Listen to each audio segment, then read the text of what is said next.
This is Standing Watch. And now, Evangelist Norbert Link. Greetings everyone, and welcome back to our Standing Watch program. Yes, it is a scandal how our government is wasting our money. American taxpayers' money. Before I go into this in detail, to show you what is all happening, I'd like to go back to last week and talk about a controversial bill which was passed to avoid governmental shutdown. Fox News wrote on December 21 that the White House has announced that President Biden signed a stopgap funding bill into law on Saturday, extending government funding into March and avoiding a shutdown. The bill includes $100 billion in disaster aid and a one-year farm bill. The Senate worked into early Saturday morning to pass the bill 85-11, just after the deadline following a chaotic week in Capitol Hill. A chaotic week it was. Let's go back and look at it. On December 21, Fox News reported an original agreement on a short-term spending bill was released earlier in the week, but soon after its release, billionaire Elon Musk and other conservative critics publicly blasted the measure, ultimately resulting in it being condemned by President-elect Donald Trump and Vice President-elect J.D. Vance.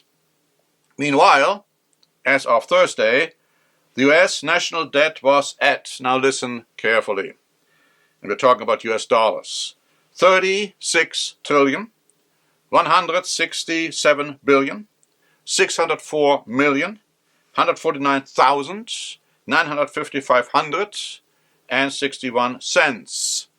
And, the article says, was continuing to climb rapidly. House Republicans emerged on Thursday with a new proposal. The revised measure would have extended current funding levels for 3 months and included, and listen carefully, a debt limit suspension for 2 years per the request of Trump. In other words, no debt limit. Government can borrow as much as they want without limitation. But the bill failed on the House floor Thursday night as Democrats united against it and a significant group of Republicans opted to oppose it as well. Good for them.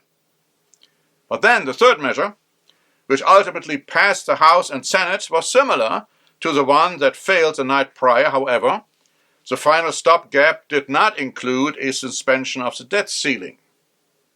Still, 34 Republicans voted against the legislation, but not enough. Among those who voted against the bill was Republican Tim Burchett from Tennessee, who told Fox News, "I don't know why we are giving Joe Biden $100 billion to play with in 30 days. A very good question, especially if you listen to what I have to say regarding how the money is being wasted. Now, to me, it doesn't appear that anyone voting for this bill had the best interests of the American people in mind. No, they had their own interest in mind. Their little pet projects and how to finance them. Newsmax wrote on December 24. Senator Rand Paul released his annual Festivus report on Tuesday, where he cited more than $1 trillion in government waste for 2024. Paul's yearly accounting of frivolous government spending is a scathing editorial of absurd federal projects. Paul noted that the national debt increased $2 trillion in 2024 to a current figure of, as we have just heard, $36 trillion, and is on pace to increase at least $2 trillion every year for the next decade. That's over $1 trillion in government waste, including things like ice skating drag queens, something I'm going to talk about in a moment, a $12 million Las Vegas pickleball complex, 4,840,000 on Ukrainian influencers, and more. No matter how much money the government has wasted, politicians keep demanding even more, he said.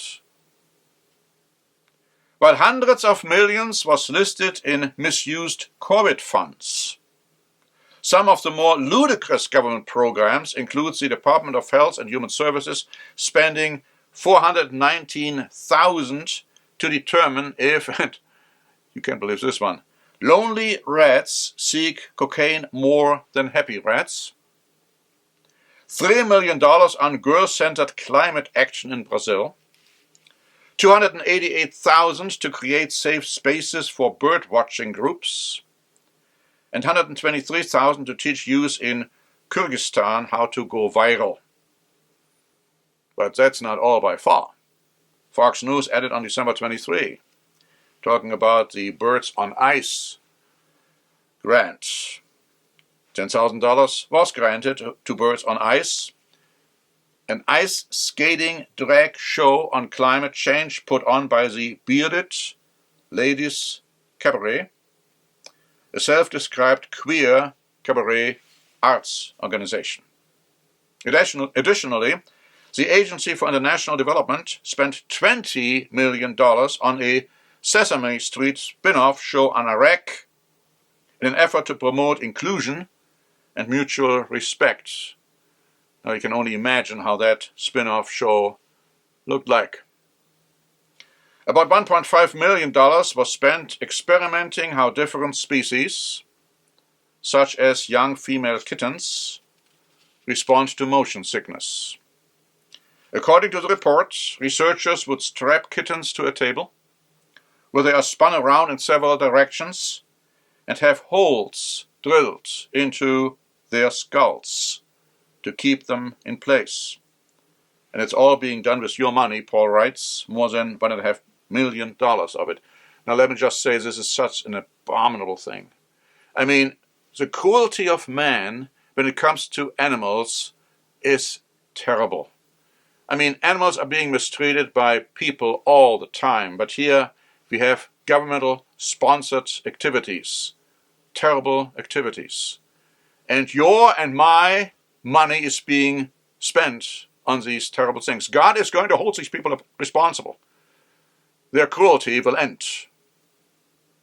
The article goes on to say, as the average American taxpayer struggles to pay rent, their hard-earned dollars are ironically funneled into more real estate, the report read, referring to the Biden struggle spending $10 billion on maintaining and furnishing buildings that were almost entirely empty. The Department of Energy gave automakers $15.5 billion to push the industry into the electric vehicle sector, while another $388,000 was given to magic in the United States, a podcast discussing how magical beliefs and practices have evolved in the United States. The senator also mentions the Biden administration giving $2.1 million to fund Paraguay's border. What about the American borders to Canada, to Mexico?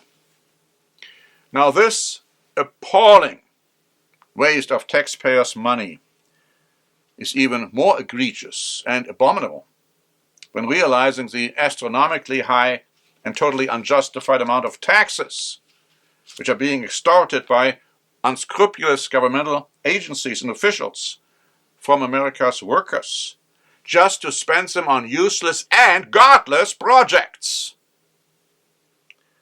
The Bible strongly condemns such practices, calling high taxes a curse. The taxes are so high that people struggle to even put food on the table. And here we are wasting money for ridiculous concepts.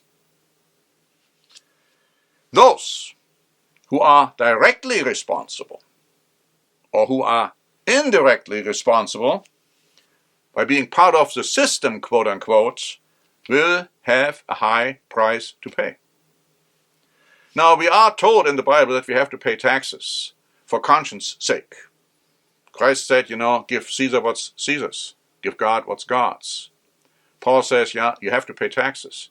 But this doesn't mean that we cannot point out the enormous mismanagement, the pilfering of money, the wasting of money, our taxpayers' money, for these ridiculous, ungodly projects. You see, Proverbs 29 and verse 4, and I'm quoting from the New American Bible, tells us this: by justice a king gives stability to the land, but he who imposes heavy taxes ruins it. And yes, our country is being ruined. Its downfall is prophesied and inevitable, and I don't care who is running it, because all the politicians, they all want to have a piece of the pie, and that's not going to change.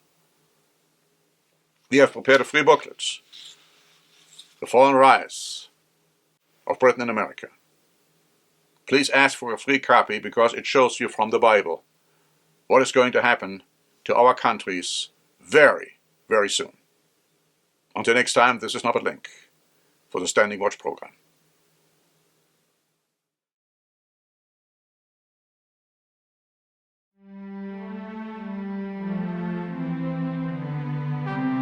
Standing Watch is a presentation by The Church of the Eternal God, P.O. Box 270519, San Diego, California 92198. More information is also available at our website, eternalgod.org.